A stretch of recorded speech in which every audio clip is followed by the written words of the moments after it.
Niyo bang dumito na muna? Besides, meron din akong job interview sa US. Work for Apex. Please say yes. Ang susunod na programa ay rated PG. Ito ay nangangailangan ng patnubay at gabay ng magulang para sa mga batang manonood.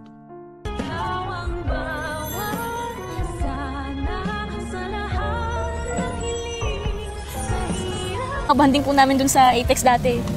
Gusto mo pang bumalik?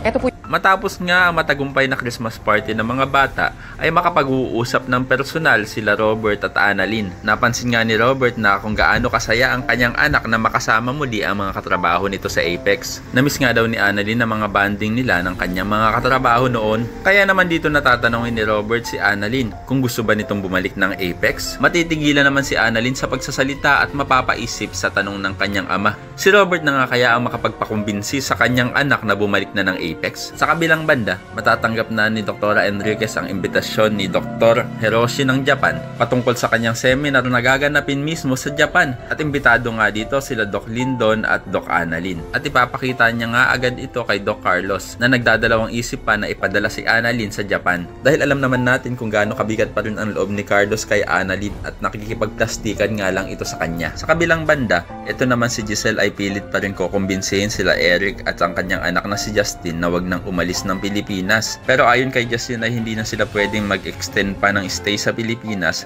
dahil nga may nag-aabang sa kanyang job interview sa States. At dito na nga aalokin ni Giselle ang kanyang anak ng trabaho sa Apex para hindi na nga ito umalis pa. At gagawin nga ni Giselle na co-owner ng Apex ang kanyang anak. Kaya naman ko isa ka rin sa mga sang-ayon na dapat na talagang lumipat ng Apex si Annalyn para makasama niya na din ang kanyang totoong pamilya. Ay pakilike ang video na ito and don't forget to subscribe. Thanks for watching and see you on our next episodes. Bye-bye!